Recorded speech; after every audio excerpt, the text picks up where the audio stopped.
दोस्तों उसके आगे का है डीसी के साथ नहीं। यह दो प्रकार का होता है।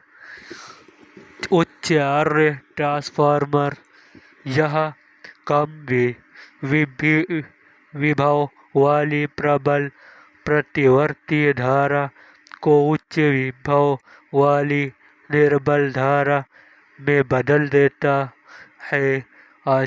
अपचार्य ट्रांसफार्मर, यह उच्च विभव वाली निर्बल प्रतिवर्ती धारा को निम्न विभव वाले प्रतिवर्ती धारा में बदल देता है।